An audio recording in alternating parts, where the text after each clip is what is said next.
The following program is brought to you by your friends at Podcast One. Don't forget to download our new Podcast One app. This is firefighter Raphael Porriette reminding you that every day a portion of every Firehouse Subs purchase goes towards helping first responders. Try the new pastrami Reuben, loaded with hot pastrami, sweet and tangy slaw, and melted Swiss. For a limited time, get a medium pastrami Reuben for just $6.39. Firehouse Subs. Enjoy more subs, save more lives. Limited time offer at participating locations. Firehouse Subs will donate a minimum of $1 million in 2018 to the Firehouse Subs Public Safety Foundation by donating 0.13% of every purchase. Support for today's show comes from Microsoft Teams. Microsoft Teams is your hub for teamwork in Office 365. With so much to look after, wouldn't it be great if there was just one place to look? Microsoft Teams is that single workspace where you can work, you can share, and you can connect with the people in your work life. Teams brings together your chats, meetings, files, and apps all into one place. Super convenient. Take teamwork where you work with apps for mobile and desktop. So whether you're sprinting towards a deadline or you're sharing your next big idea, Teams can help you and your team achieve even more. And it's also available on Mac or as a mobile app. Try out Microsoft Teams in Office 365 and get it together today. Visit office.com/teams to learn more. That's office.com/teams. Who's down with OTV? Who's down with OTV? Who's down with OTV? Podcast One presents Off the Vine with Kaitlyn Bristowe. Kaitlyn is creating a space where girls and gents can feel empowered to be themselves. Get ready for lots of laughs, taboo topics, unfiltered advice, and wine. Lots of wine. Get ready to shake things up. Here's Kaitlyn. What's up, everybody? Welcome to Off the Vine. I'm your host, Kaitlyn Bristowe. Today's going to be great. Today is going to be informative. It's going to be inspiring. It's going to be life-changing. What else? You tell me what else is going to be. It's going to be sexy. It's going to be so sexy. Yeah, and it's going to be inspiring, I think, for people. I think so, too. I love my listeners because they're so open and honest with me. They tweeted me so many questions. Let me just first say who we have in the studio. Sex expert Emily Morris. Are you in a relationship? Dating. Okay. Yeah. So when you meet people, are you like, what's up? I'm a sex expert. Well, here's the problem. The challenge I would open with that all the time. Well, I do. Or my friends are like, have you met Sex with Emily? Like, we're at a bar and they're like, I want you to meet my friend, Sex with Emily. I'm like, great. So he probably thinks I'm a prostitute. I mean, when you hear sex with a guy, they're like, oh, yeah, of course I want to, bang you or whatever it is. But yeah, it often, I can't help that it leads often many conversations with a man. Of course. And yeah, you never know what's going to happen with that. Guys can either be intimidated or into it. I was going to say, then maybe do you think they would hold it against you if you weren't feeling it one day? They'd be like, I thought you were a sex expert. Yeah, what kind of sex expert just wants to roll over and fall asleep? And that really sets the bar high for you, too. It does. It really does. I mean, because I've been doing this for 13 years now. So when I started, I'm like, I'm a nice girl. I'm talking about sex, but, I'm like a nice Jewish girl from the Midwest. And I'm not just sex. I'm so many other things. Of course. But after 13 years, it's like Sex with Emily's like my name. Like, it's literally like my thing. Yeah. But I feel like if you Google me or you look at my stuff, you're like, oh, okay, she's a sex doctor. She gives advice. But yes, it is true that most men would like to think they are the masters of sex. Yeah. Like, they know everything. So to be with a woman, even though they don't. No. And no one does. No. Like, even I don't know. When you're with a new partner, it's always new. Yeah. But I know that they're thinking like, oh, she's going to know everything. And I feel intimidated and this is just because I've done post-coital interviews with people. Of course. That would be something that's in their head, right? When they're starting to, oh my gosh, what if I'm not doing this the way I'm... Right. Yeah. Is she going to talk about it on the show? Yeah. Like, is my penis big enough? I never thought it was. Right. It's a whole thing. But I feel like once you know me, it's like it's not my whole world. Of course, that's like me trying to pretend I was never on The Bachelorette. Right. Like that's how people know me, right? Exactly. So you know your audience, right? But exactly. You also are like there's more to you than exactly. Of course, than just sex. I have so many questions for you today. My listeners have so many questions for you today. And we're gonna do some Can You Nots. We might even open up the phone lines. I've got some good Can You Nots because they told me this. I'm like, oh my God, there's a million of them. Okay, good. Because I could. Can you? Oh, I literally could not stop on the way here. I'm like talking to my phone, going, Because that's what I talk about a lot is that we never had great sex education. Nobody did. Nobody. And so we're all trying to figure it out, but we don't talk to anyone about it. We don't know who to talk to. We keep suffering through bad sex, which is why I started the show. And I just feel like there's so many like, really? You really just skipped right to my pants and you didn't touch my boob? You know, like, did you really skip through foreplay again? Like, can you not? Yeah. Can you not? See, once you're going to unravel something here because once you start now, I won't stop because I'm like, that's a good one. Like what?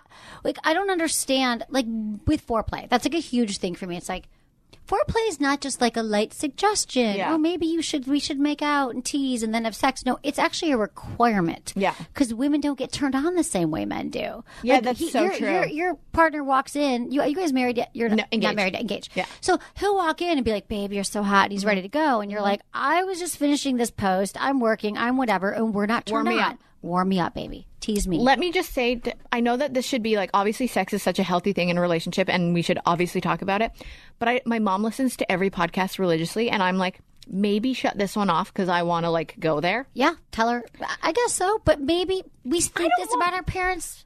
You know, I don't know your mom. No, my mom's probably like, I don't care. I want to hear it. Right. Well, here's what I do, though. The thing is, what I do is I talk about sex in a very sex positive way. Like my goal is not to like, is to get people to make sex more comfortable to talk about because we don't prioritize sex in relationships. We get into one, we don't know why it goes bad. So I feel like your mom maybe she'll learn something or be inspired that we're talking about it because nobody does. You can decide because you know your mom better than I do. And we don't know what road we're going to go down yet. Exactly. That's my point is I don't know what road I'm going down. So but she'll, even if I tell her not to listen, she probably will because she's very supportive and listens to every podcast. I love that though. Yeah, no. And I talk to my mom about everything, but it's more like how detailed am I going to get in this podcast as long as my dad doesn't listen. Right. Dad, you're out. Yeah, Dad, you're definitely out. I don't know if he knows how to work a podcast, which is why I love him. Okay. What? Now I've already lost track of.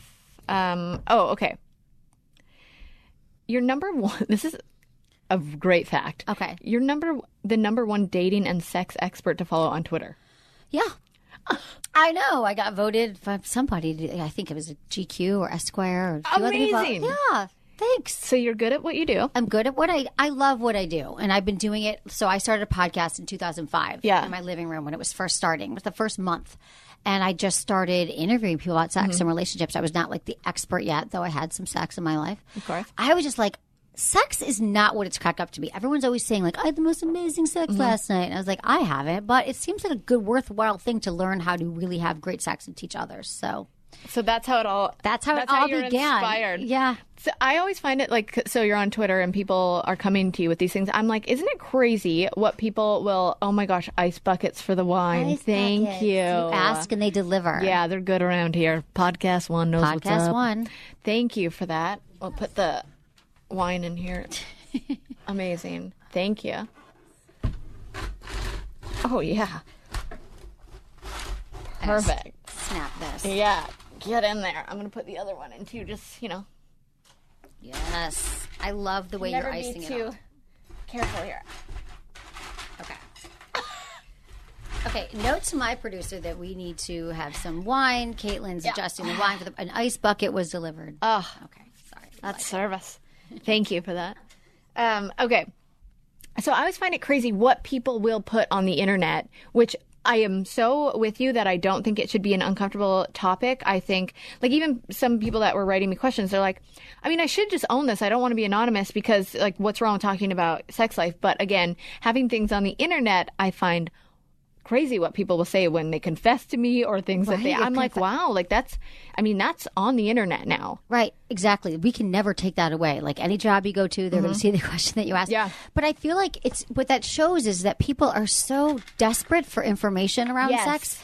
Because, like, I get that too. So we get, my show, a lot of it is advice. So I get hundreds of email questions a week. And again, over 13 years, you realize there's really just people will tell me things. I'm like, you've never told your wife this? You've been together 20 years and you just want to know what turns her on, or you're not sure she's in orgasm. They like literally don't. There's like this connect. It's like, I want to talk about it, but I literally feel like I'm going to die if I bring up the sex conversation. It's so painful. So I just kind of help people like walk through that, because the problem is we don't prioritize sex in relationships. We think here's the problem is that we get into a relationship and everything's amazing, right? The sex is great. Yeah. Like the first 6 months Yeah. to 2 years, the honeymoon phase, Yeah. which is like biology. Like that is a real deal. Yes. Our hormones are flying. We're connected. And then in every relationship, there's nothing wrong with you.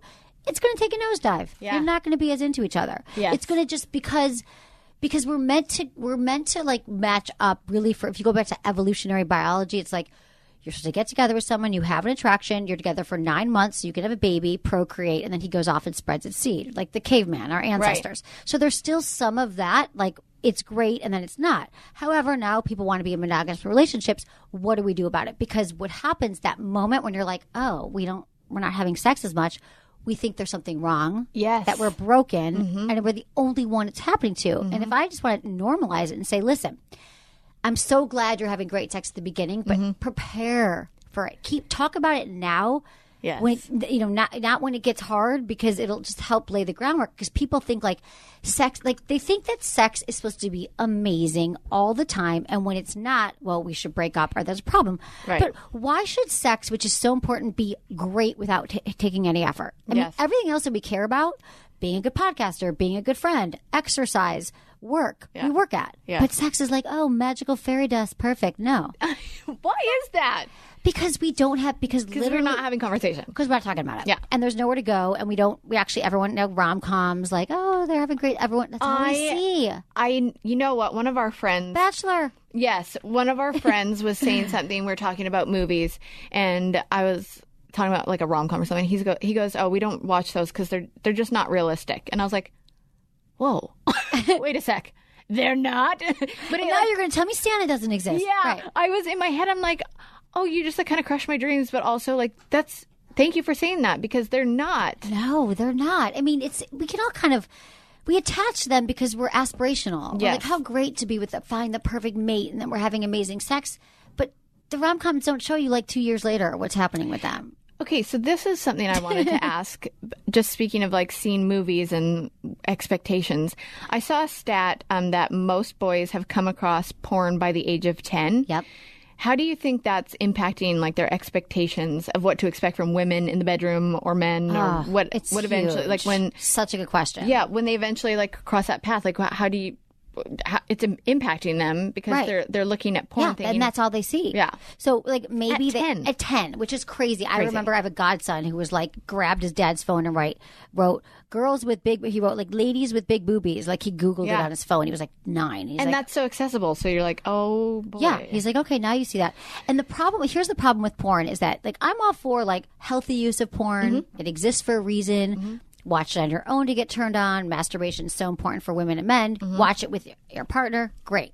The problem when young people are seeing it is that they literally have never seen sex before. They've heard that it can give you STDs. You can get a woman pregnant. And here's some weird fallopian tube thing, the image they show you. Yeah. But the problem with porn is they watch it and they're like, oh, this is a tutorial. Yeah. This is exactly how I should have sex. So And that's I'm going what to be women pounding should look away at her. like. Right. Yeah. Women look like this. Women make these noises. Yeah. She's probably going to bring 3 friends. Yeah. Like, right? Yeah. Like, why didn't she bring her friends? Yeah. So it's like, but that's what they're seeing and what they're believing. And the problem is not just for men, but for women. I know there's a lot of women like in their 20s, early 20s are watching porn. I've guy friends who have said to me like, it's weird. I was having sex with this woman. It's like, I didn't feel connected. I feel like she was kind of doing a porn thing. Like she Yeah. was like moaning in a way, Yeah. doing these like jerk me things that didn't seem authentic to who she was. Right. So my problem is that when these guys are watching it, they expect this is how it goes down. But it's like, it's entertainment.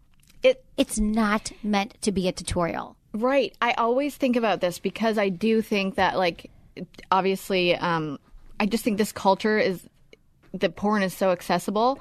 And I'm like, do you think that's going to impact the next generation Yes. for sex? Yes. And that's what I'm actually on this whole mission now. I want to go, I'm developing like a speaking tour where I can go to like college campuses and just everywhere, like do my show live at improv places, because I feel like people, and it's not really the parents' fault. It's not the parents' fault because kids don't want to hear their parents talk about sex either. So like my mom was like, hey, you have any questions? Come to me. But I didn't know what the questions were. Right. So I feel like I can go in or a peer can go in, but they really don't want to hear it from their parents. But in the schools, they're literally just saying you could get pregnant. They scare tactics. You're going to get pregnant, Right. catch an STD. But what they don't teach is pleasure. especially for women, like your pleasure is so important, like figuring out your body, masturbation, and what makes you feel good.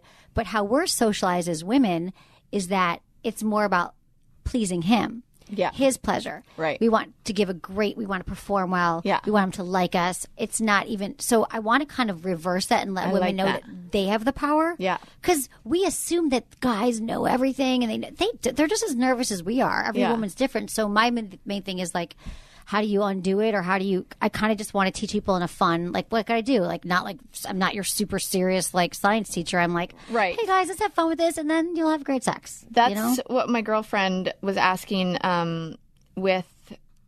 she wanted to know, what age do you think that you should start having that conversation? But if the stats are saying that it's such a good question too, because so here's what I found is that at the age they're asking. So if they're asking you at 9, you have to give them information that's relevant to that age. Right. And so if they ask the questions, you have to answer. And there's a good website for parents called Scarleteen. It's good. It's like one of the best things out there. But right now I'm kind of working on some other materials that I think that could be easier for kids. But that's a great place to start. But really just be honest with kids because they know that you're lying. They know more than you know probably in some ways. Right. And also it's not people say like, I had the sex talk once with my dad. He walked in, he threw me a pack of condoms and said, wrap it up. But when you want to learn something, it's like having that conversation once with your kids is not going to do it. No. So it's like an ongoing thing. And it's like how do you teach the kids what normal sex is versus porn when you can't demonstrate? Right. You're not like, watch us tonight, honey, before you go to bed. We're going to be banging. Yeah. No, I think it's more about the most important things to teach. I think women are very, I want men to learn how to be more, understand that they're going to get theirs. They're going to be pleased, but it's so much about paying attention to the woman and her pleasure and her body. Guys are going to be turned on, but for women, we're like, our vaginas are like the Rubik's Cube of life. Like every woman's different. Like the last woman you were with might have wanted something. So for women, I just wanted to be like, it's okay to, I think the most important thing is masturbation for women because that's how you learn what you like. Yeah. Like I used to think, someday my prince will come and so will I. Like he'll ride up on this white horse and he'll be like, here's how your body works. Because no one told me. I mean, maybe you knew. I didn't know. I don't think that's a conversation many people. Never. Yeah. Right. So I think that's the main thing is like in the moment we can learn everything we need to about sex because if you're present with your partner and you're having sex, you're young, whatever age you are, and you're like, is her breath quickening? Is she responding to the moves I'm making? And as a woman, check in and be like, does this really feel good? Because we're such inherently pleasers that we might be like, oh, it doesn't feel great. It kind of hurts, but it'll be over soon. Or I'm going to fake it because I kind of want to be over with. I almost got there. I didn't.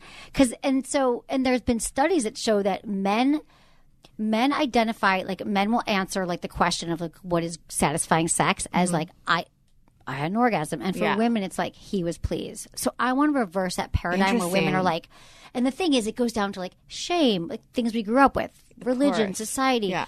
We feel bad for asking for what we want because what if he thinks I'm a slut? Or what if I do it wrong? I mean, it's very... That was something, one of my questions was, why does that seem like, I can talk about going to the bathroom and have no shame. I can talk about anything. Men will watch babies being birthed and like it's like, but nobody can be able to ask for what they want in the bedroom because you feel scared. Like what?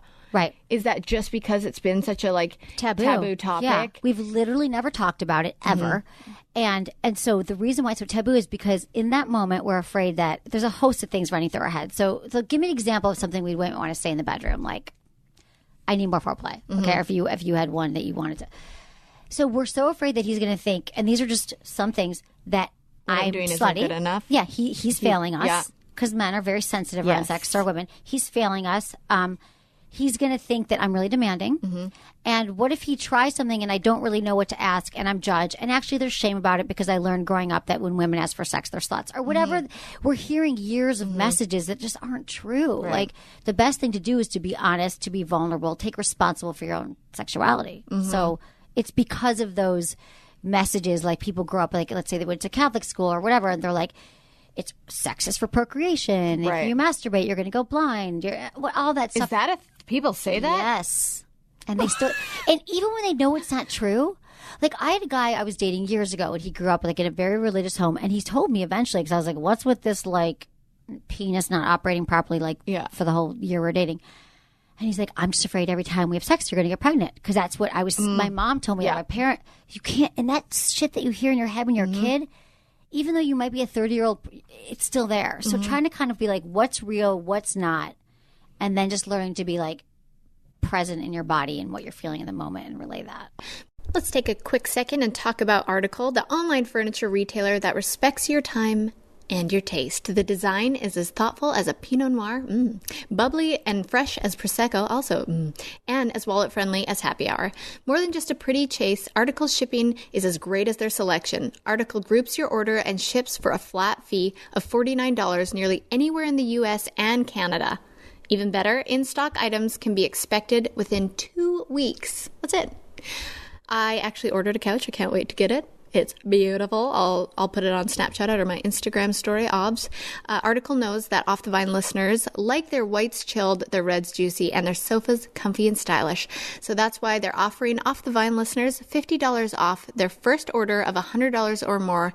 But this order is only valid until May 31st. So just go to article.com/offthevine and your discount will be applied at checkout. That's Article, ARTICLE /offthevine. I think women are so concerned with what they look like. I think it's all going back to like men seeing porn and seeing what, this is what a hot body looks like. That how do you be comfortable and feel sexy, and when it seems like a lot of women would be thinking like, oh my gosh, is he going to see my cellulite at this angle? Or is he going to That's such a good question too. Self-confidence, because across the board for men and for women, the sexiest thing both men and women will say is confidence. And so I feel like for women especially is that we're sitting there going, did he notice my left boob is bigger than my right boob? Does he notice that like I didn't shave? And let me just tell you, if you're with a partner that you trust or you've been with for a while, even if it's for a few nights, he's with you because he's attracted to you and he wants to be having sex with you. He's not sitting there going, God, look at what she's doing and all that. And if he is, he's not your guy. Right. But the truth is, for women, when I say confidence, it's really like if you're in the bedroom and you're present and you're in that moment and you're in your body and you're like, this is what I want. I'm going to get on top. I'm going to take my orgasm, or I'm going to please him. First of all, you don't have time to be thinking all those other thoughts like, oh my God, what's he thinking about? And this is a practice too, because our brains realize, but he's going to be like, wow, she's so confident. Look how she's moving. Look at her body. Like, look how she's so, like, she's not like scared and covering the corner. So, because girls are always, I feel like females just think if they don't look like a supermodel, then they're not attractive to men. And I think people put so much emphasis on like what men want and look for.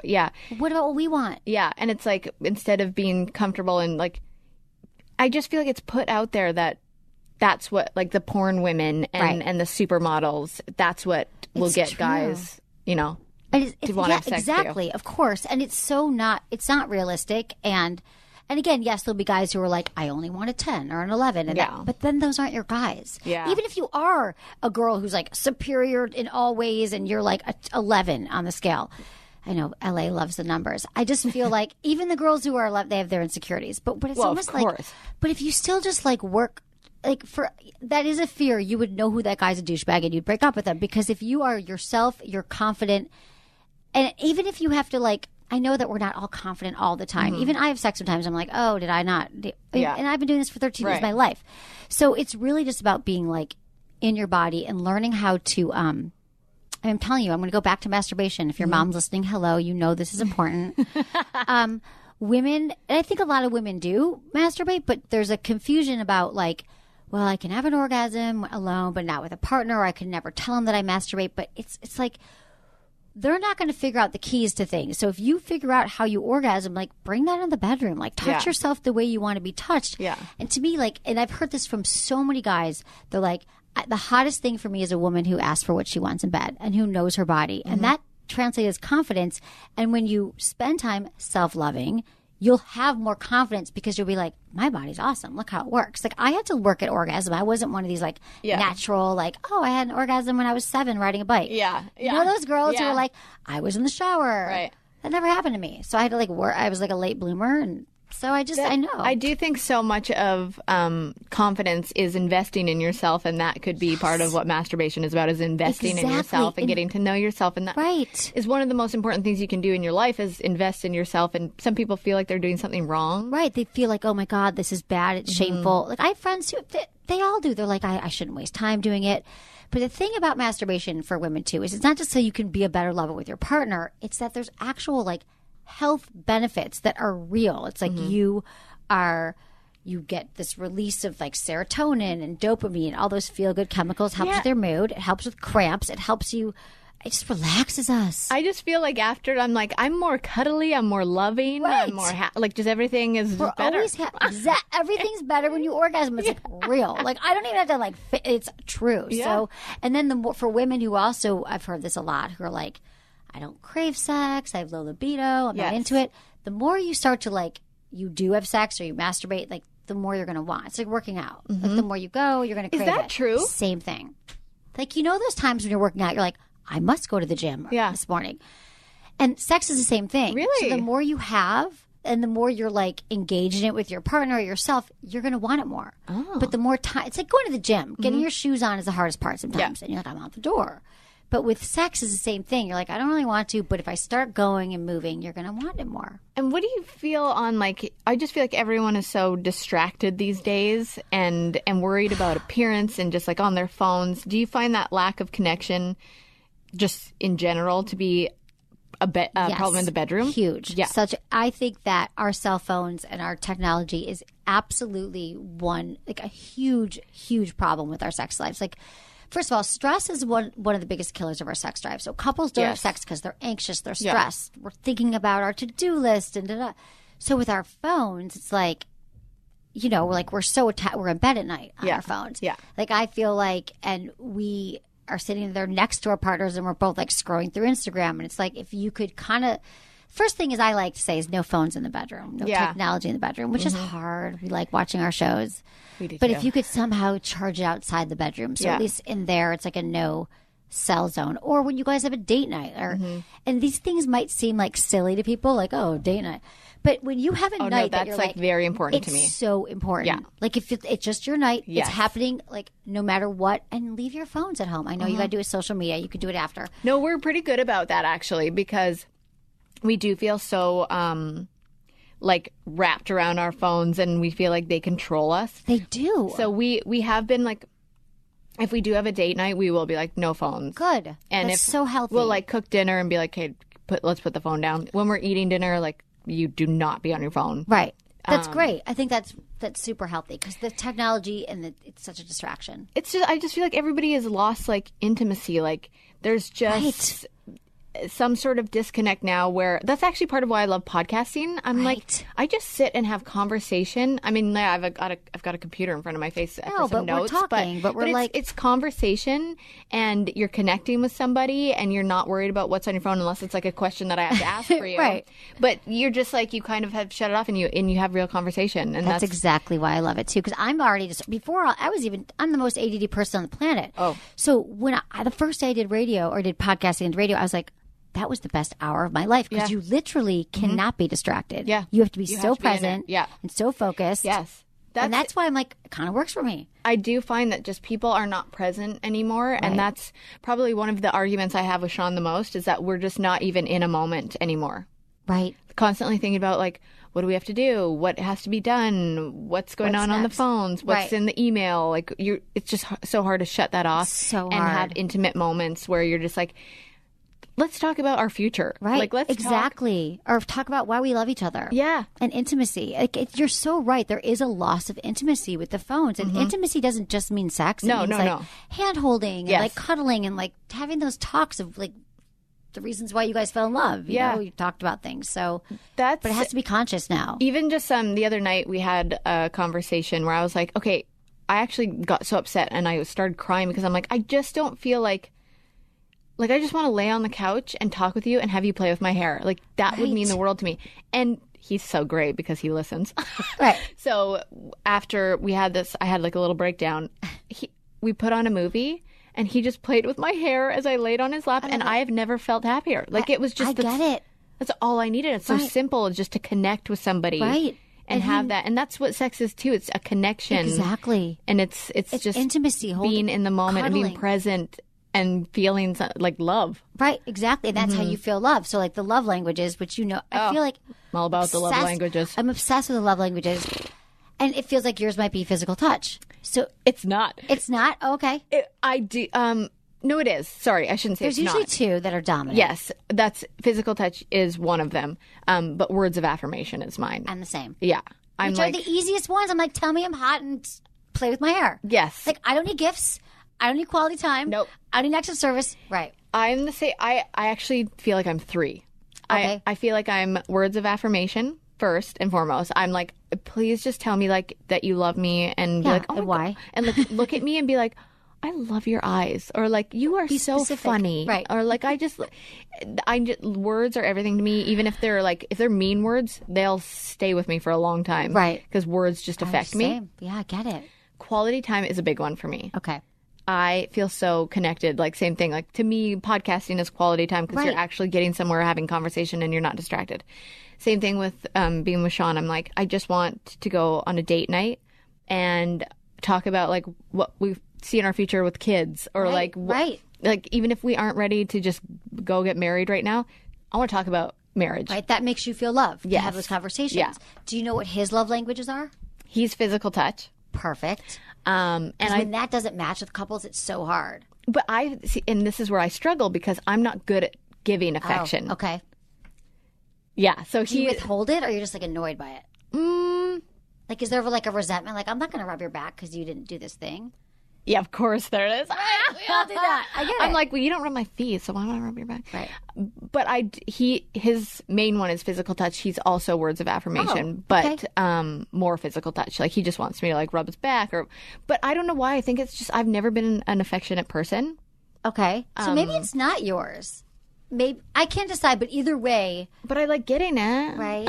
Right. but do you feel bad? Like, here's my thing. Like, I feel like I need it so bad that if I'm not, like, if I'm lying in bed, let's say I have sex with a guy, a new guy, or I'm dating him, and he like rolls over and falls asleep, like, I literally feel like I am dying. I'm like, I need the touch. I need you to at least like wrap the toes around each other, like so there's like a touch, or if we see each other, I just want to be touching, not like the whole time, but a lot. Like I just see, feel I like that. disconnected. So yeah, And yeah, I think I'm just like we hold hands all the time. that's good. Which I think is really cute. Yeah, so it sounds like But it's just I could be better.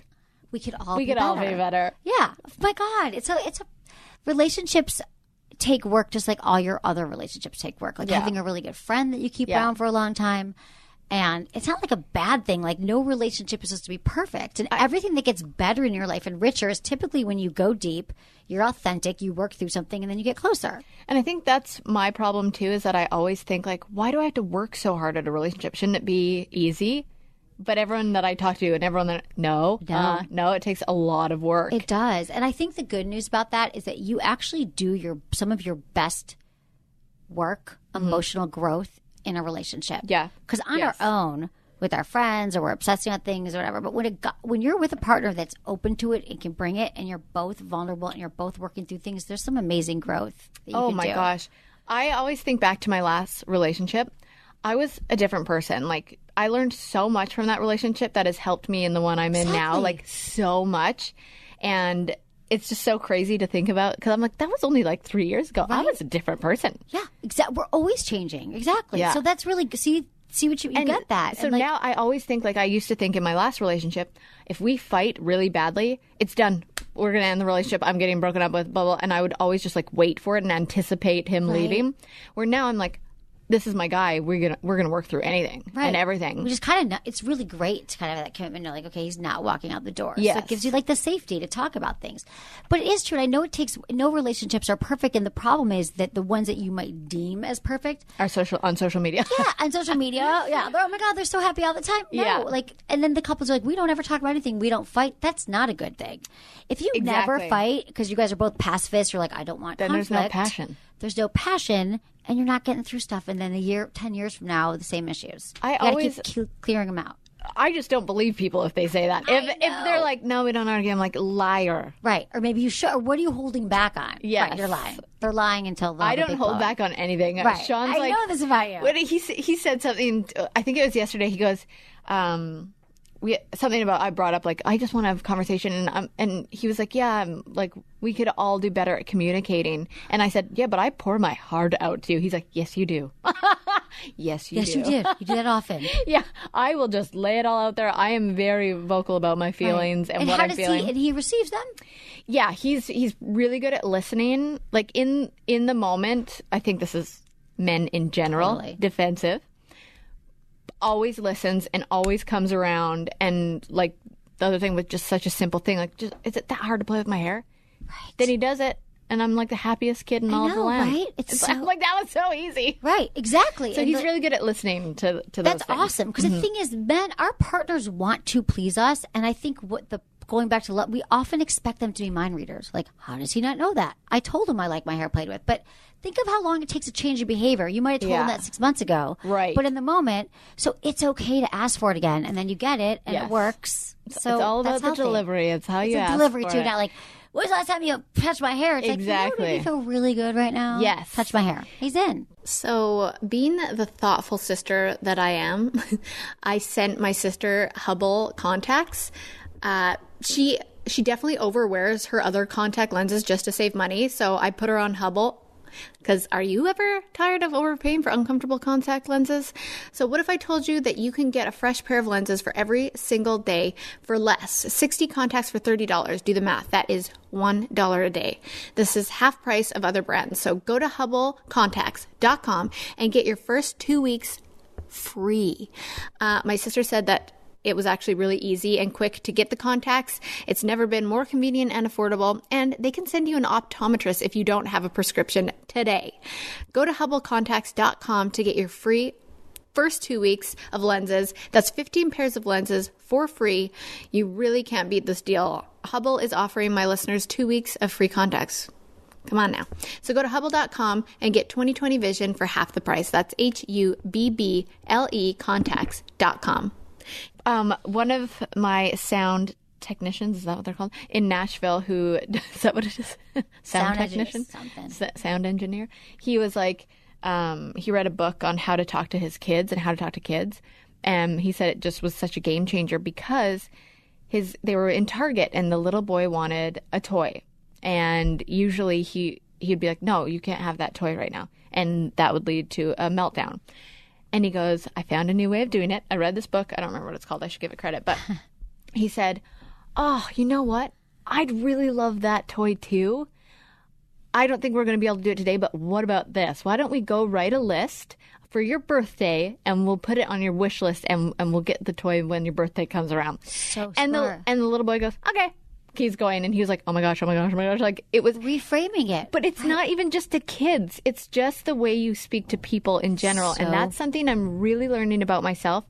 I deliver things with attitude to Sean without realizing that that's what I'm doing, because that's just like a natural. If I'm asking a question, I'm like, so are you gonna paint the room today? Right. I'm like, are you gonna paint the room? Because you said that you were going to, like, and then it's just about how you deliver and speak to people. It's all about tone and timing. It's so true. It Yeah. can be harsh because you're like, I don't see that much. I walked in the door and this hasn't happened yet. And we're frustrated.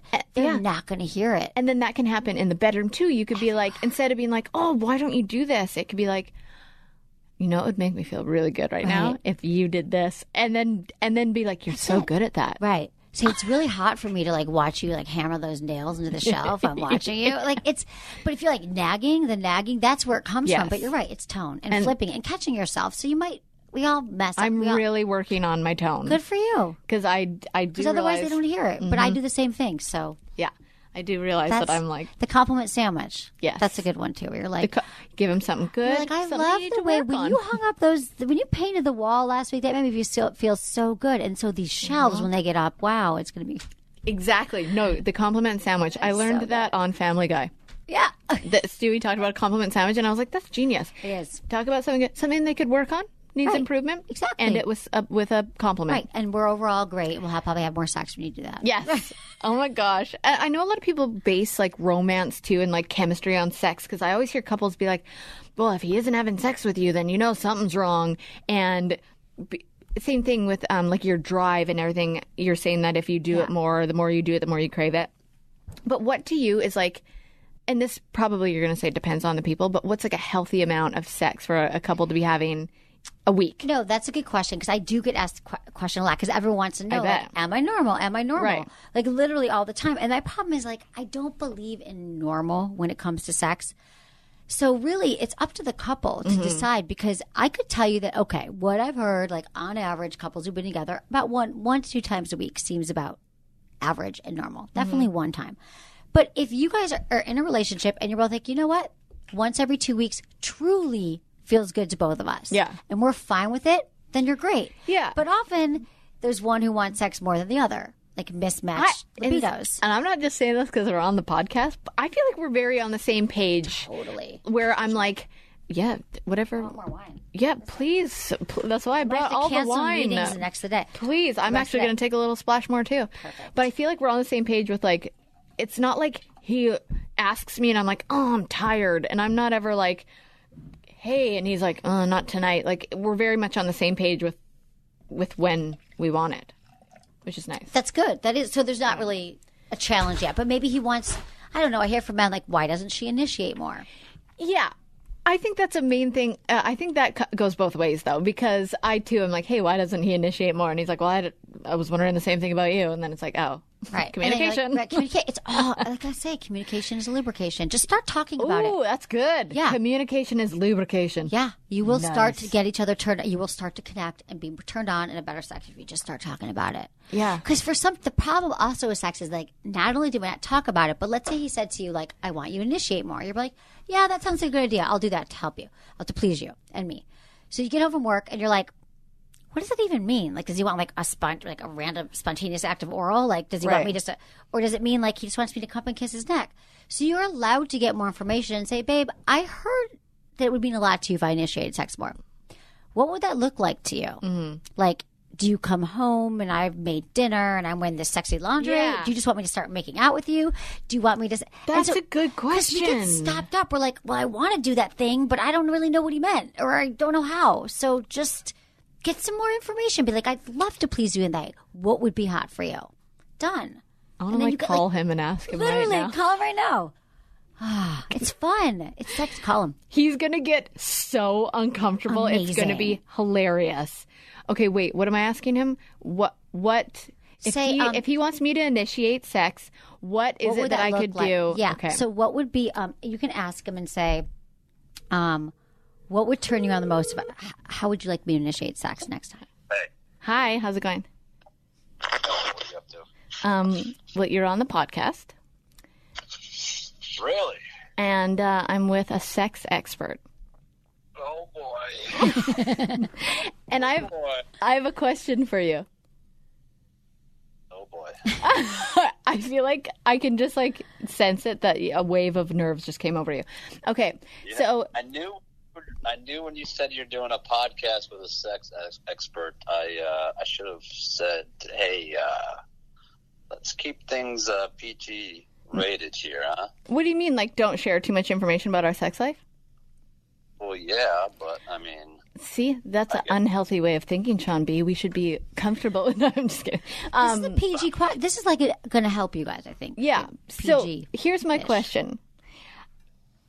Would you want me to? This is, by the way, this is every couple in the world. Do you wish I initiated sex more? yeah, of course.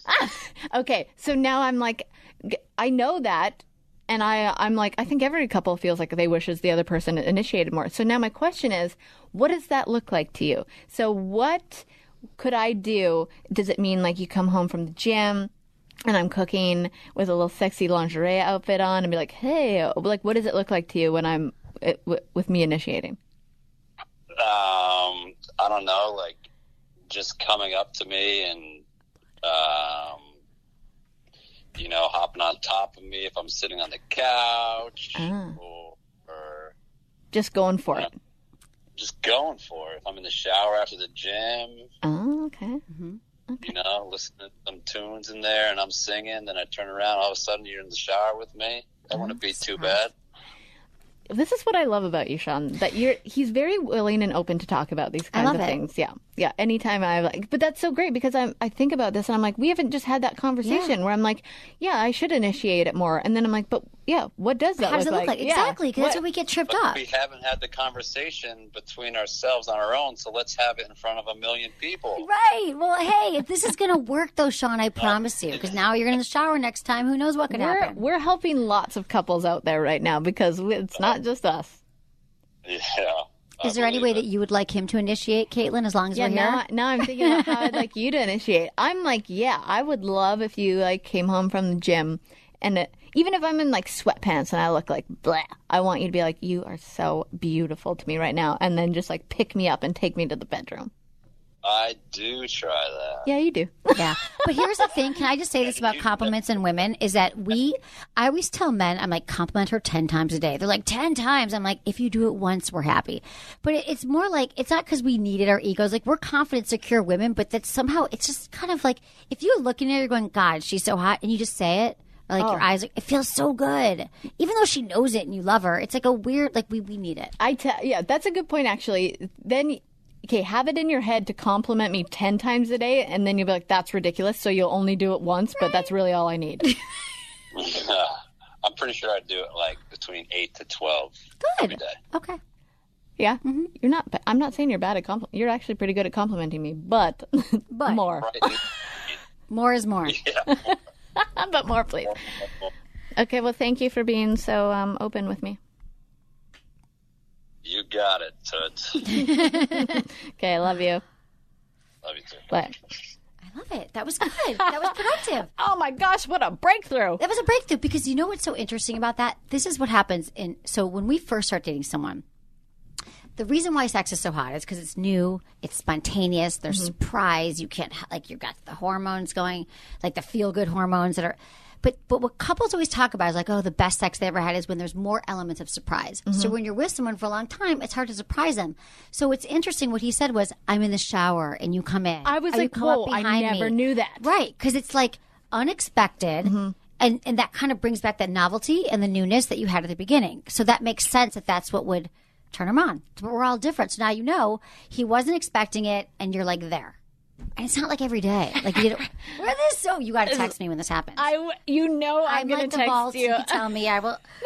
But you know what? It's not that hard. But we don't know the right ways, what turns our partners on. The thing about the love languages is we often assume how we want to be loved is how they want to be loved. Like, and lucky you guys match up. So if you're like, words of affirmation all day long, and he's like, but you didn't touch me, then I don't care, or whatever his things are. It sounds like you guys are the same, but you know, you keep buying him gifts because you wanted gifts, for example, and he's like, I don't care about gifts. Exactly. Yeah. That's so true. It's just being on the same page. Yeah, and but that's, I mean, that was crazy right there. 'Cause I'm like, wow, I just asked one question, and now I feel like I got so much information. Right, and now you know. You're like, okay, so next time the shower, or one at a time. Communication is lubrication. It is. It's so true, sister. That is so great. I'm really going to run with that. I feel like we need to confess, because I wanted to say this earlier when I was saying with people coming out there on the internet and just being so like, I'll put it out there.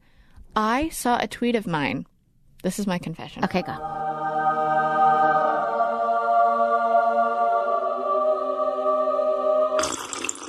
I'm ready. I'm here for you. You're going to die. I saw a tweet of mine, and Sean was like, did you tag him in it? And I'm like, I sure did. I tweeted at John Stamos and said, oh my God. I said, I'm going to go sit on a dryer and think about at John Stamos. I tweeted at him. Right. I think in my mind is that, well, I don't even know how old I was when I tweeted that. Oh, you were, okay. This was a long... Not like yesterday. No. Okay. This was like, I mean, maybe like 8 years ago. Okay. And I was like, I probably didn't think he would ever read it, but now being on Twitter, I'm like, he probably saw that. Yeah. And that's creepy. I think it's kind of funny. I didn't go sit on a... No, but the fact that you even thought about it, a dryer, like you actually can get turned on sitting on a dryer on the spin cycle. They always talk about this. Yeah. The washer dryer. Anyway, but that's your confession. My confession is that I tweeted at John Stamos and told him I was going to sit on a dryer and think about him. I think that's hilarious. You're so... Okay. That's embarrassing. That is embarrassing. If I didn't tag him, that's funny. But I tagged him. You tagged him. But do you remember, do you have a huge crush on him? Were you like, I hope he says, come over, I'm doing laundry? No. I don't. I think of him as an uncle, Uncle Jesse. Exactly. That is so funny. I think that's a really good one. Because I was thinking about the spin cycle. I actually brought you a copy of my book, which is from a few years ago, and I'm not even trying. But there's a thing on here about have sex on the washer dryer. Really? So I was like, how did you know that then? People. Oh, Anyway, it's that's the funny. thing. It's a thing. Can't wait to read about it in your book. It is a friggin' thing. What is that book called? Hot Sex? Oh, it's called Hot Sex Over yeah. 200 Things. And this is why this will be great foreplay for you guys, because you just open up to a page and you're like, tonight, babe, let's try this. But it's like, it has just cool positions and teasing. It's very visually pleasing, Yes. too. We took pictures of, we actually illustrated people having sex. We took pictures of people having sex and then illustrated it. Oh, this is good. But I love it for couples because you're just like, or individuals. You just open it up. You're like, yeah, feed me grapes on the bed. Yeah. Or like, tease me with your whatever. Like, I'm going to do a strip tease for me. Or Oh, man. This is awesome. Oh, I like this. Okay, good. That'll be fun for you. So we're doing confessions? Okay, yeah. So here's my Confess to me. confession. I had so many. So last night I was like, she wants a confession. Yeah. So the one that I thought that was the most, okay, so I was going to in a very important meeting, like last year ago. And so do you know what Kegel balls are? They're like those weighted ball. So you know Kegel exercises? Yes. So you tense and relax the pelvic floor muscles. Because for women, like everything gets weaker over time. It can atrophy. It keeps you like, women can have stronger orgasms. And it helps you with giving birth, doesn't it? Yes. Yeah. You want to have a strong pelvic floor. Yeah. And if you do Pilates or yoga, typically you do. You have them. And it helps with stronger orgasms. It helps women because for a lot of women, we're disconnected from our like, literally we're in our head or our bodies and they don't connect. So I started wearing these balls because one of my clients, like my sponsors sent me these like really cool Kegel balls that are weighted and you wear them and you can just wear them out. Meaning instead of doing for Kegels, you do the pee stopping muscles where you stop and start the flow of urine. And you do, I have an iPhone app called Kegel Camp. Like I did it like 8 years ago. What the heck? Because I never it reminds do you, these. right? Because nobody does. So the doctor's like, do them at a traffic light. You're like, yeah, like I'll remember. I'm like Snapchatting at the traffic light. Yeah, Like what the fuck? exactly. But then I was like, I have an app. Like it reminds you twice a day, do your Kegels. But I was like, that's still sometimes I'm like, snooze. Yeah. So there's these weights, these balls that you put in. They look like little balls. You They're put it weighted. in? They kind of like with like a straight. It looks like a tampon, but they're like silicone. Okay. And you wear them, and you can. The best part is you can walk around in your daily life, like when you're exercising or just going to a meeting, and you're naturally working them out without having to actually do the muscles because you're keeping them in. It's not like you're walking around with your legs, but there's 3 different weights. So like and then it builds up your muscles over time. Okay, so. Yeah. I had just got, and I get toys to test out like all day long. In my office, we get like 20 pounds toys. So I put these new balls in. I was running to like an important meeting. It was like some kind of like new manager thing at this big office, whatever. And I was wearing wide leg pants. It was in the summer. Your Kegel balls fell out. And I put one inside of me, and it wasn't, okay, here's the thing. It's not like I have a loose vagina, just if you guys are thinking that. I literally it was like my 30 days of wearing the balls every day. It was like something I was doing for work. I was like, I'm trying this out. And I put it in, but only halfway. I was rushing, like doing the makeup in the car one of those days. And I walk into the meeting, and this woman greets me, and she's like, would you like some coffee? Come. And she walked me back. And all of a sudden, I'm standing there, and a purple ball falls out of my pants and starts bouncing on the floor. Yes. And I just bend down, I pick it up, and I grab it, and I just throw it in my bag. Now, I didn't make a joke like, oh, that came from my vagina. That's right, a because Kegel ball. nobody would ever know. No, but it was a swipe it up. Yeah. So that was my confession. And it That's took me. good. It happened because usually I tell everything to my staff, and it was 2 weeks later. I was like, you guys, this is what happened because I had to like think about. Like I was so good at repressing it. That doesn't often happen with these balls, but when you do it haphazardly, Right. that's You one of didn't my put- confessions. That's funny. I did not with Kegel balls. Is that how you say it? Kegel? Kegel. It's hard. Kegel. I hope my girlfriend doesn't listen to this because her. I do it all the time. I'm not even going to say. And then I call my producer. I'm like, we have to edit it. Yeah, because she's going to be exactly. mad at me. I'm like, I I'm do not this gonna all the say time. it. But one time I was on a SkyTrain in Vancouver. I think I was like 20 years old, and I put on my boyfriend at the time's sweatpants, and I must have worn them like a night before or something. But anyways, my dirty undies were in the sweatpants. I got off the SkyTrain, and my dirty underwear fell out of my sweatpants. Like they were down at the bottom. Yeah. Came out of one leg. I was like, oh, man.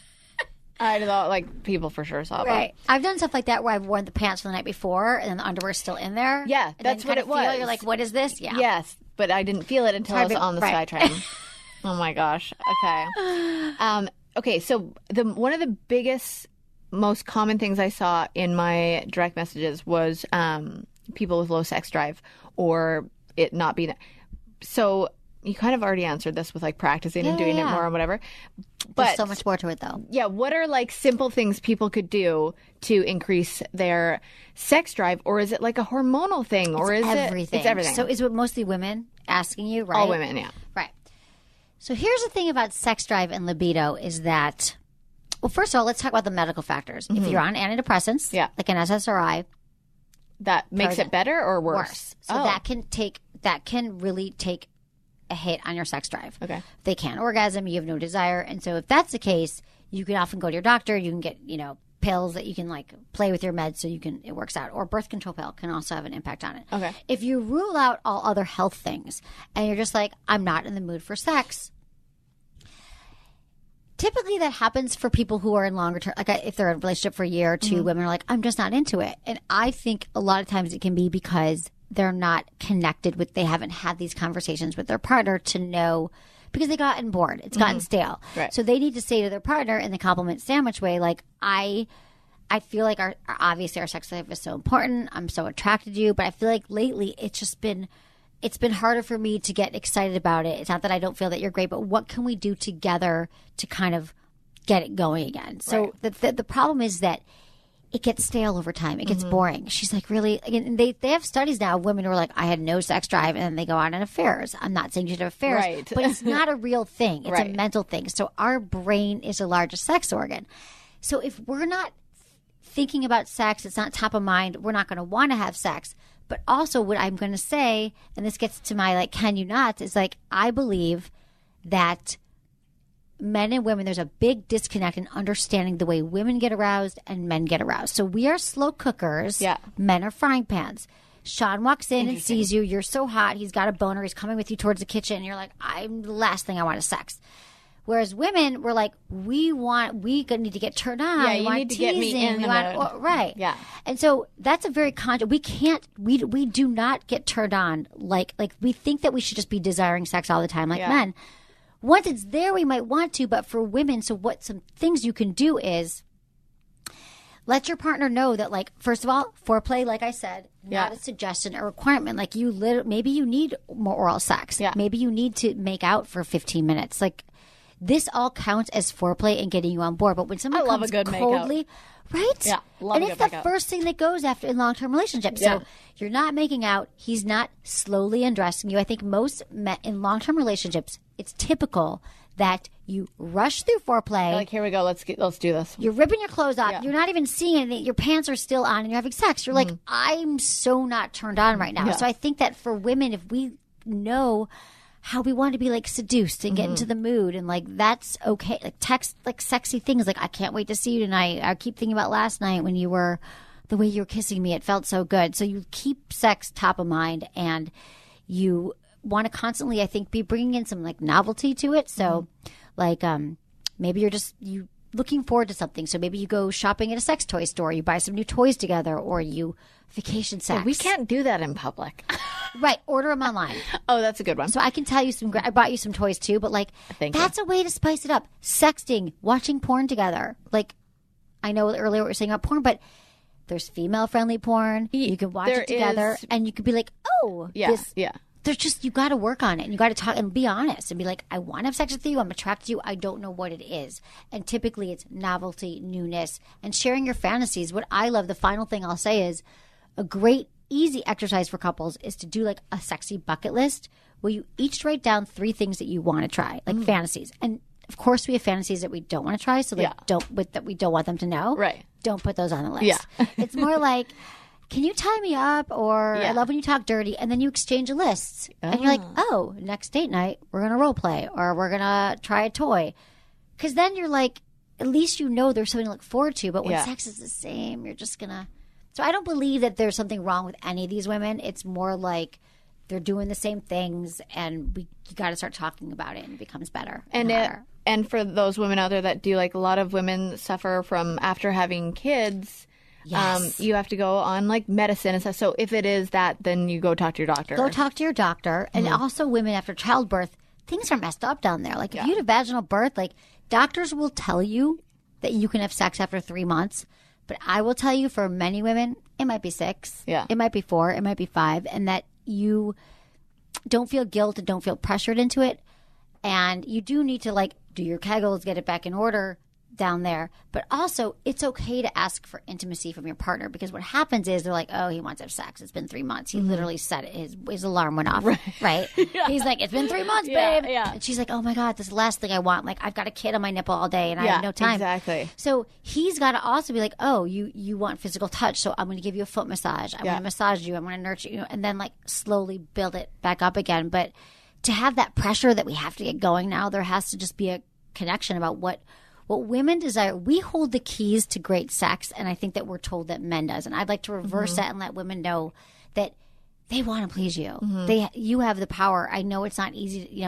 You weren't told that, but if you like think about the things that you need and you let your partner know, I'm sure he'll be on board. Because the other thing that happens is he gets home, like I said, he's so excited and he keeps trying, and you're not. So you got to have like a middle ground where you can get to his place, right? And then you'll want it again, because you both expect the other person to just do it. Yes, and how without talking about it. Yeah. Okay. Why? Okay, let's face it. Women have it just as bad, if not worse, than men when it comes to pinching, squirming, and tugging at uncomfortable undergarments, like right up, that. So Tommy John, the 21st century clothing company that redefined comfort with its unbelievable men's underwear, decided to do something about it, which I'm so happy about because I was always jealous of Sean talking about his comfortable Tommy John undies, introducing the women's line from Tommy John.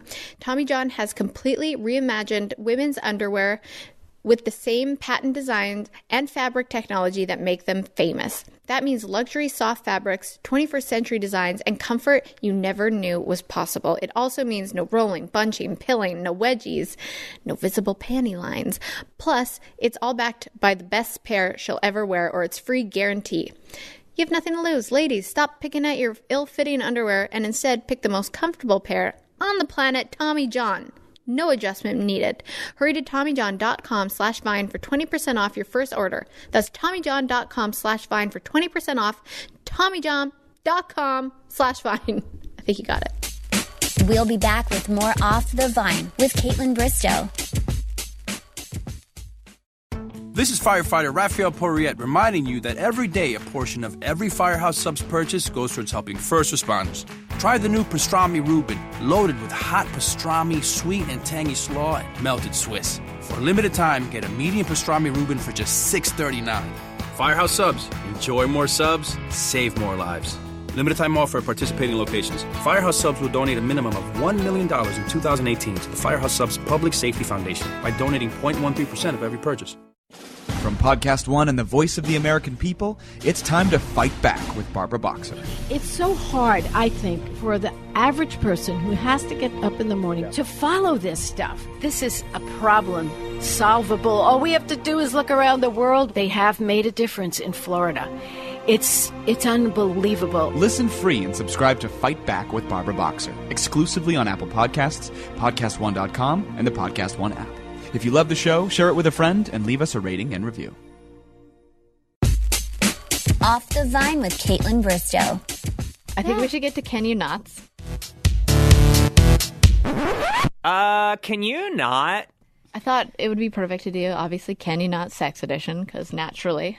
So many. There's so many. Like, I wish I had like an hour to do Can You Nots, because it's a good way for people to learn. It is a good, I'm excited to hear your Can You Nots, and then we're going to take some calls from people and hear their Can You Nots, because I think this is going to be interesting. I do too. And you know what? We should get a lot of men to listen to this podcast, because they could learn a lot today. Oh, I will tweet it out too. I think they can. I think that men, we learn a lot from women. I know. We do. My following is, 92% female. So, right. but we'll get them to get their men to listen. My listeners are half and half men. So there you go. Half men, half women. Okay, give me a Can You Not. Okay. I've got, can you not just go down on me for like 2 seconds? I could have had, can you not just go down on me for 2 seconds? I could have had more success if you got me a glass of water right now. Yeah. That would have been more effective. Like, I'm thirsty, so if you got me a glass of water, going down on me for 2 minutes doesn't count. Right. Yeah. And then nothing. They're like, I did it, so. Yeah, that doesn't count. Yeah. Can you not? Yeah. Can you not just go down on me for 2 minutes? Yeah. Can you not be so upset if I don't have an orgasm during? Can you not can you not please just be so obsessed if I have an orgasm during intercourse? Because most women just don't. I was going to ask you about that because I think that's a thing. I don't think many women can orgasm during sex. And if you can, God bless you. Right. 30%, only 30% can. And of those 30%, not every time. Okay. Give me another one. Okay. Yeah. Can you not be butthurt if I don't have an orgasm during intercourse? Can you not just stick your fingers in me like you're digging for change or trying to get a gumball loose from a machine? Yeah. Gumball loose from a machine. Like, that's a great way to put it. Yeah. Like trying to get that gumball. No, dude, slow. Yeah. Can you slow everything down? Slow everything Can you down. just not? Right. Yeah. Like whatever you're learning that. Can is this wrong. not be a race? Yeah. Yeah. Okay. Can you not just like when you can you not just go when you orgasm or you're excited? Like we want to hear that you a thing? too. Some guys are like, or we don't even know when they're going to come or not. Like, can you just let us know? Can you not just go to the weird noise that we're like, we don't know if you came. Communication is lubrication, people. Exactly. Have you even got that by now? Okay, wait, this. Can you not? Here's this for me. Can you not say can you not say you didn't Google me when you clearly did? Oh my gosh, That's like a dating thing. I haven't been able to do that yet because obviously I haven't been in the dating world in a long time. But I always wondered that, like with Googling people now. He'll be like, "Well, you did that in Michigan." I'm like, "How do you know I'm from Michigan? How do you know the town I grew up in?"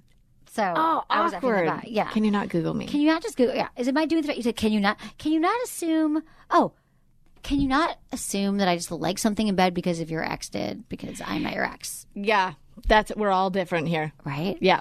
We're snowflakes, vaginas. We're like snowflakes. Like we're all so different. That's a good. Can you not? Can you not just assume that I want to be choked because you saw it in a porn? Yes. Not? Oh God. Not every woman wants to be choked. I don't. Some might go slowly. Like hey, I'm all for it. If you're out there, you like choking, go for it. Not for me. Good for you. Not for me. Do we have? Oh, we have phone lines coming in.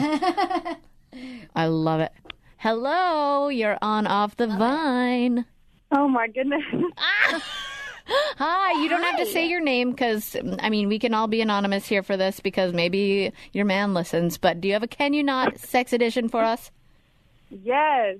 Can you not do the helicopter right in front of me and expect me to have sex with you? Oh my God, I totally agree with this penis. The helicopter. Wait, do they do that to you and think that's turning you on? Oh my gosh, like it's ridiculous. Are you in college? Not the right approach. No, I'm 29. No, men at 29 are still doing the helicopter? I have to say I've seen it recently. What? And a guy was in his 40s. Yeah, you're so right, sweetie. I'm like, what? We don't want to see like a penis in the wild. It's better. Oh my, yeah. And wait, did they do the fruit basket too? What's that? Oh, no, I don't know.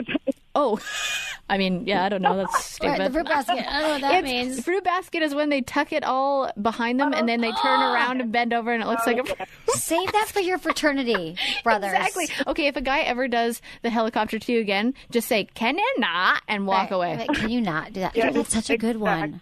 Oh my gosh, thank you for calling in. You're welcome. Thank you for having me. Bye. So funny. Oh my gosh. Because they want to feel, Do we have another one? Okay. Hello, you're on Off the Vine. Can you not? Hi. Oh, wow, I'm so excited. Yeah, we're excited too. We're excited. Give us your can you not? Can you not act like it slipped when you were trying to put it elsewhere? Oh, good one. That is so good one. Oh, it slipped. Yeah. Oops. Oop, can you not? Like, oh, my no area. That is a mistake that happens, right? Oh Ouch, my oops. gosh. Oh, I didn't know. Yeah, that's a good one. That's a really good one. Great. Thank you for that. Can you not?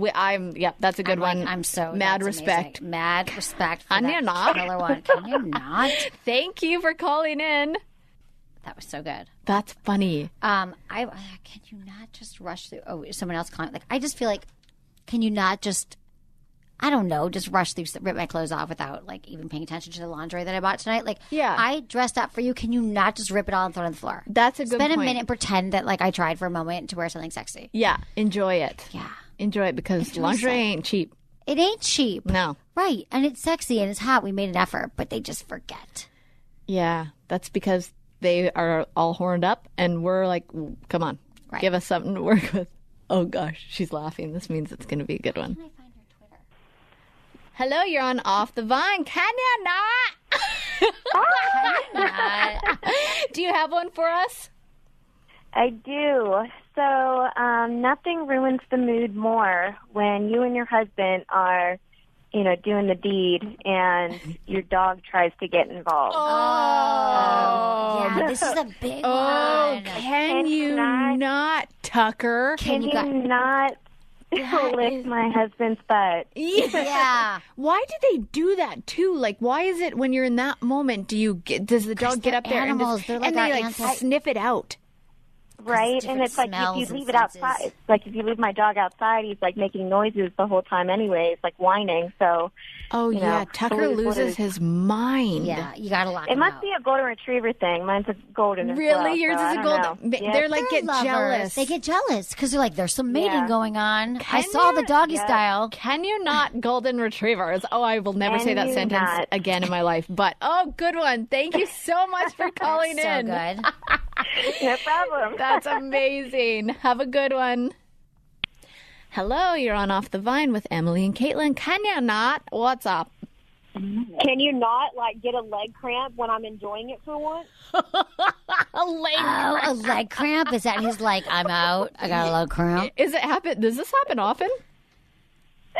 I wouldn't say often, but he is very athletic, and it does happen more than I would like it to. Tell him to hydrate. Tell him to get a massage and then stretch it all out. Before you guys are going to go ahead and do that, can you be like, go get a massage, drink a gallon of water, and then let's do the damn thing? Yes, Agreed. and I will tell him that I had some good advice that he needs to take. So There you go. Get him to listen to this podcast. He'll This will be good. This will help people. This is gonna change the game when people listen to this podcast. I tell you. I think so too. I love it. Okay, great. I'm glad that I can help out other girls too if they're in this situation. This was helpful. Thank you. Yes, ma'am. Thank you for calling in. I appreciate it. Yes, no problem. Okay, bye. How about can you not make excuses with the condoms? Your penis is not too big for a condom. Is that a thing? Yeah, guys are like, it's too big. I can't. Or can we not? Can you not use excuses why not to use a condom? Because guys are like, I can't feel anything. Oh God. Yeah. You're like, well, you'll feel a child. Exactly. Unless you're ready to be a dad. Oh, that's amazing. Okay, I think we're gonna close. So Yes, dear. There's a new active deodorant for women made by Secret. Oh, see what I did there? That was good. What an intro. It's called Secret Active. It's activated by activity, so it is designed to work when you're moving around a lot. So that could be fitness, but it doesn't have to be. Most of us are moving around during the day and at some point do something. Secret Active is designed with long-lasting scents, which provides a constant reassurance that it's working. Secret Active uses sweat-activated technology. It has odor-neutralizing molecules to trap odor, lock it away, and then replace it with a fragrance. It works all day long, so you will not be reapplying deodorant every time the heart rate goes up. So if you're active, you need a product like Secret Active. Do it. Sex talk goes by so fast. I know, because it's so good, because we don't talk about it enough. You're right. I It's love very intriguing, and I want to know more. And here this for is you. just amazing. So, okay, so I've got a lot of people asking questions, and they're great questions. And these people, I'm gonna I can answer them leave quick. anonymous. Okay. So my husband and I have been married for 5 years, together for 10. We love each other very much, and he's always initiating sex with me. So I know it's not a lack of chemistry. He can get hard, and we have amazing sex, but he has a really hard time finishing. It rarely happens. Any girl's dream, right? Not when you'd like to expand your family and have more kids. I don't know if this is a physical issue or if he just is in his own head. Any suggestions? Great question. So there's something called delayed ejaculation. And so there's a lot of men who, no matter what, they just cannot ejaculate during intercourse alone. That's better than the other way. Premature. Yeah. Yeah. You're like, I'd rather have you take a lot longer. Yeah. But for this woman, I would say that he should definitely get checked out by his doctor. But the problem is there's not a ton you can do about delayed ejaculation. It's just some guys. So you might find that there's other ways, like maybe you stimulate him other ways until he's about to ejaculate, and then he could go inside you. But it could, if he's always been this way throughout your whole relationship and throughout his whole life, probably not during masturbation. These guys can usually do it a little quicker. Yeah. But some guys just can't. And I wonder that too, if maybe he feels the pressure of her wanting to have more kids. Well, that's the other thing. Has this been going on the whole relationship, or is That's it something lately? to look at. But if it's always been like, I dated a guy once, and it was like every time it was like an hour, and he's like, I've always been this way. I'm like, well, I don't have an hour every time. No. So figure it out. Like, we'll use your hands, we'll use mouth. That's we'll a long fleshlight. time. Dude, who's got time? I mean, I'll talk about it for an hour. No, But... we'll talk. We'll do something. Finish on your own. I'll help you with my hand and watch TV. I don't know what to do, but it takes forever. It's fine, though. You just got to know what your jam is and how you roll. This one is a little heavy, and I don't know. I hope we can have some advice for her. Yeah. She said, I would like to make this anonymous, of course. She's really struggling to get intimate with her husband. She said she recently had a miscarriage and want to know how long it usually takes to get back to a place where having sex is emotionally comfortable and doesn't remind her of a loss. Oh, that's such a good question. So many women have miscarriages. It is so many. Common. Again, like, more another so thing than that people not. don't have I know. conversation This about. is why I love when people like reach out. I have to say that you have to go at your own pace. So as long as you have a healthy outlet and you have friends you're talking to or therapists, and just know that it happens to, now this is just to make us feel better, like everyone else has it, but it's part of it. Like, you got close, so you know you can actually get pregnant now. And the more you can like kind of just attach more to the future, what's going to happen, and not be dwelling on what happened in the past, you'll be better off. I'm not going to give you a time limit. Yeah, because but everyone's feel different. it now. But feel it now. Like, cry with your friends, cry with your partner, go to therapy. But the quicker you can move past it, the better. Yes. So you have a choice around it, but just don't brush it under the rug. Feel your feelings. But I'm telling you, if you love your husband, you guys are in it together, you can start having sex again probably pretty soon. Yeah. But just honor it.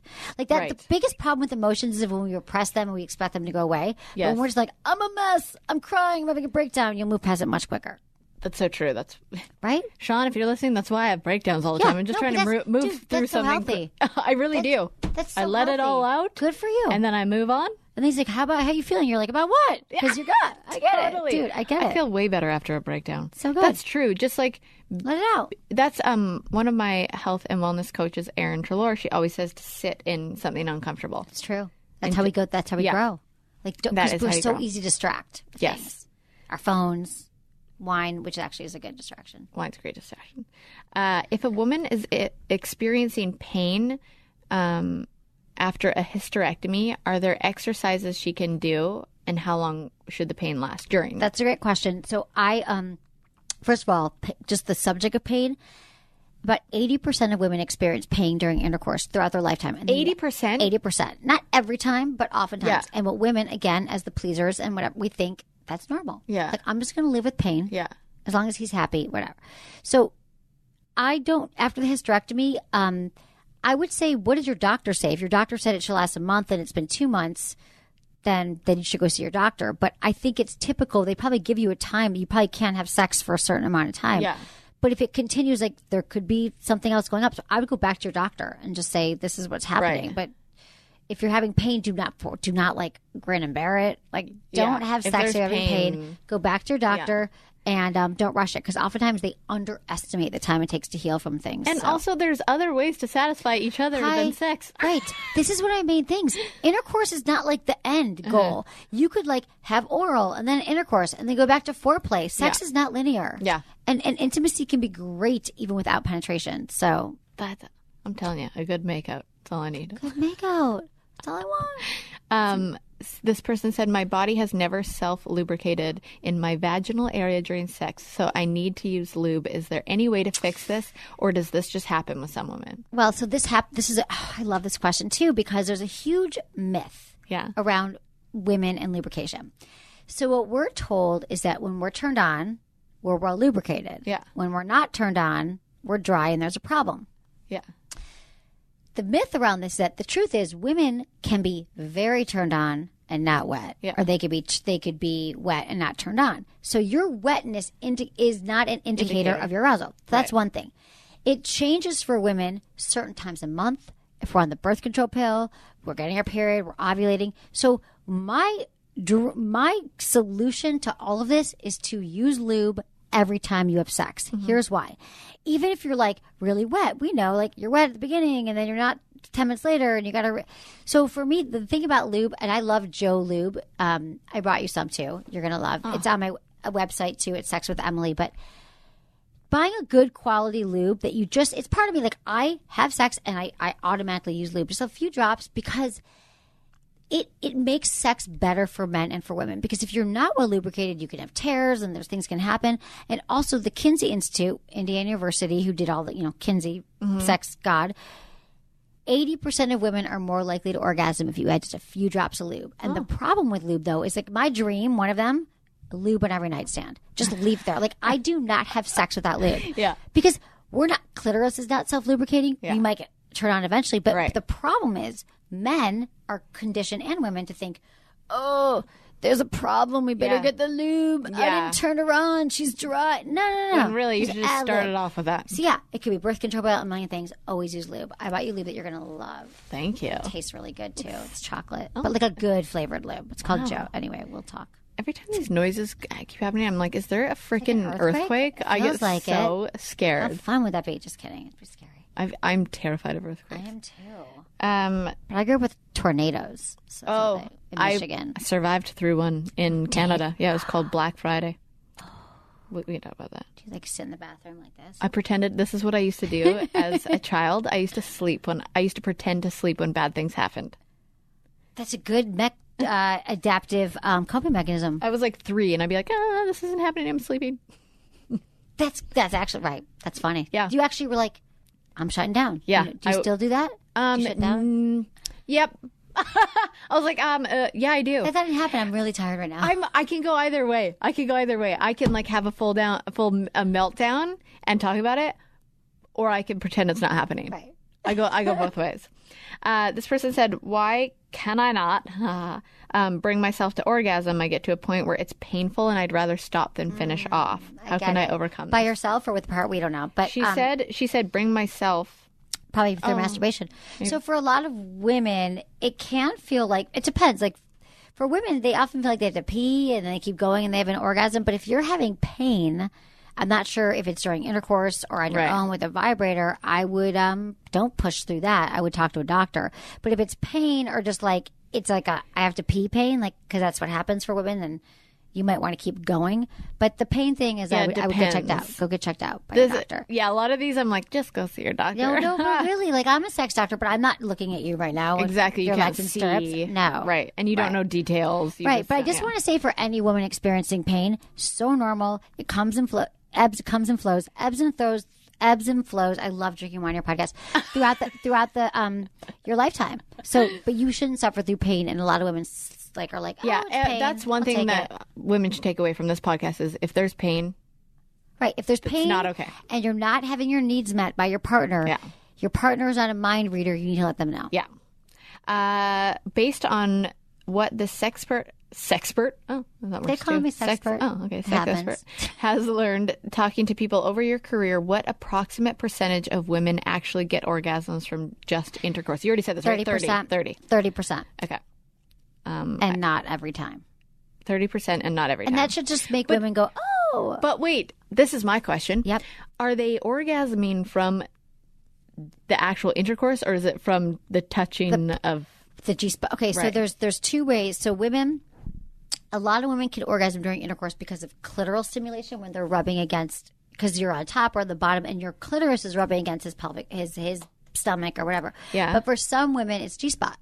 So, and it's kind of a combination of both. So if you are not able to orgasm during intercourse, totally cool to play. And the reason why is anatomy too, because women's anatomy is all set up. Like some women's clitoris might be a little closer and easier to like maneuver against a guy's penis, while some aren't. So women should never be ashamed ever or shy of being like, I need more clitoral stimulation. Yeah. So I'm going to use my fingers, your fingers, or a toy. Done. Yeah. And then you'll come. What I'm really taking away from this is talking everything out. Everything. How often, this is another question, how often do people think about other people while having sex with their partner? More often than you'd like to think, and it's totally okay. You don't need to tell your partner, and also don't be jealous about it, because that is the way our brains work. We all have like the spank. But that like makes me want to cry. I know. I'm like, no, sweetie, I know, and I don't want to tell you that this is. It's almost like it's just we can't help it. We crave variety and different. We got the spank bank for men, and I'd say it's. But don't press him on it, because he's not going to want to tell you, or she's not going to want to tell you. But having a healthy, rich fantasy life that you don't want to share with anybody is fine, and it actually again, we need those fantasies. Yeah. And it's going to happen. But let me tell you something. Just because he masturbates and just because he's thinking about the hot barista that morning does not mean that he loves you any less. That's true. It really doesn't. That's so true. And I know that women are like, I'm the only one, but it's not realistic. That's true. So that's his release.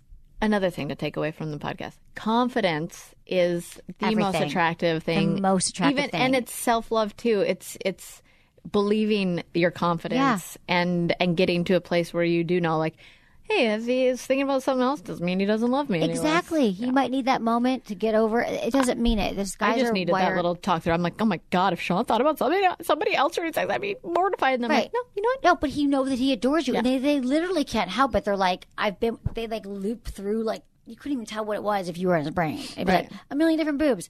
Not every time. Yeah. But like, it doesn't matter. Like, he loves you, but Right. they can't. It's wiring and it's It's separate. wiring. Yeah. You got to separate it. Oh, good. Yeah. Okay, last question is, what are common factors / ingredients you recognize in couples that have crazy, mind-blowing sex lives? That's such a good question.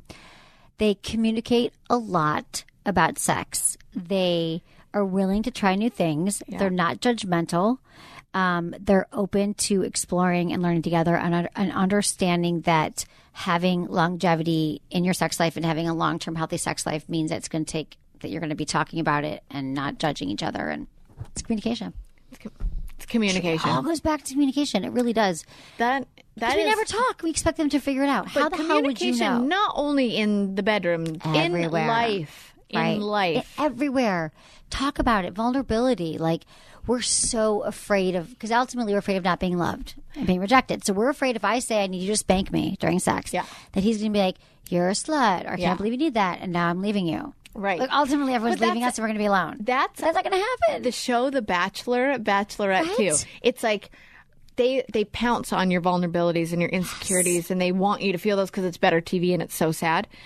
But it's like, being vulnerable is always something that you hear the most on that show, being like, I don't want to be vulnerable. And I was the same way. I was like, I don't want to. Yeah. That's not me, and I don't like it. I'm tough. I'm independent. But that's something that people should really start feeling comfortable with, is sitting in your own thoughts and being uncomfortable and getting through it and understanding why. Exactly. People trust you. Like, it's sexier. It's more credibility. If you're like, here's where my insecurities are.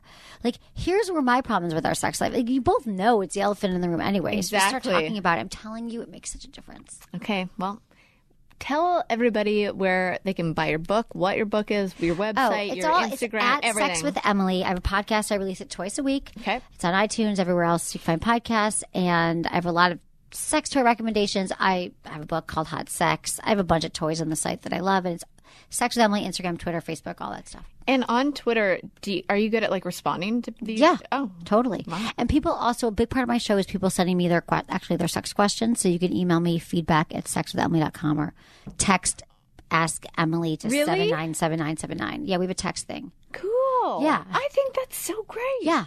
Yeah. Text Ask Emily one word to 7979 and your question will be answered. Oh, that's cool. Yeah. It's like, I love helping people with their sex. I feel like we don't have enough places to go. And also I'll be coming speaking maybe somewhere you guys live. So sign up for our newsletter. Amazing. Subscribe. Have a good time. Have better sex. That's really what I want for everybody. What do you get when you play tug of war with a pig? What? Pulled pork. That's true. I Dun, mean, dun, I dun, get it. I'm dun, looking dun. up. I feel like I have sex jokes. No, it's okay. But this was so chock full for people that maybe they're not even ready to laugh because they're so ready to. That's true. They're just like, turn this podcast off so I can go jump. This is a good one. Wait. What's the difference between a G-spot and a golf ball? A guy will actually search for a golf ball. Dun, dun, dun, dun, dun, dun. Yeah. I'm Kaitlyn Bristowe. I'll see you next Tuesday. Thanks for listening to Off the Vine with Kaitlyn Bristowe. Get new episodes every Tuesday exclusively on podcastone.com, the Podcast One app, and subscribe on Apple Podcasts. Who's down with OTV? Let's review, shall we? OTV sponsor review. Article. Get 50% off your order until May 31st. Article.com/offthevine. Hubble. Get your first 2 weeks free. HubbleContacts.com. Microsoft Teams. Get it together today. Visit office.com/teams. Secret Active. Get deodorant that'll keep up with you today. Tommy John. Get 20% off your first order, TommyJohn.com/Vine and Amazon. Keep that podcast free while you shop my favorites. Amazon.com/shop/Kaitlyn Bristowe. This is firefighter Raphael Porriette reminding you that every day a portion of every Firehouse Subs purchase goes towards helping first responders. Try the new pastrami Reuben, loaded with hot pastrami, sweet and tangy slaw, and melted Swiss. For a limited time, get a medium pastrami Reuben for just $6.39. Firehouse Subs. Enjoy more subs, save more lives. Limited time offer at participating locations. Firehouse Subs will donate a minimum of $1 million in 2018 to the Firehouse Subs Public Safety Foundation by donating 0.13% of every purchase. President Trump calls it a witch hunt. I'm Jackie Quinn with an AP News Minute. President Trump, while deciding how to respond to an alleged chemical attack on civilians in Syria, denounced the special counsel and federal prosecutors who authorized a raid on his lawyers' offices. It's a disgrace. It's frankly a real disgrace. It's an attack on our country. Michael Cohen has been an ardent defender in Trump's businesses, his personal and political affairs for more than a decade. The Trump administration's announcing new rules for insurance marketplaces under the Affordable Care Act. Consumer advocates say this could whittle away at coverage for people who have serious health problems. Facebook CEO set to testify about users' privacy before Congress, while Apple co-founder Steve Wozniak says he's dropping Facebook. Zuckerberg buys all the houses around his and all the lots around his in Hawaii for his own privacy. He knows the value of it, but he's not looking after mine. Stocks closed higher. The Dow gained 46 points. I'm Jackie Quinn.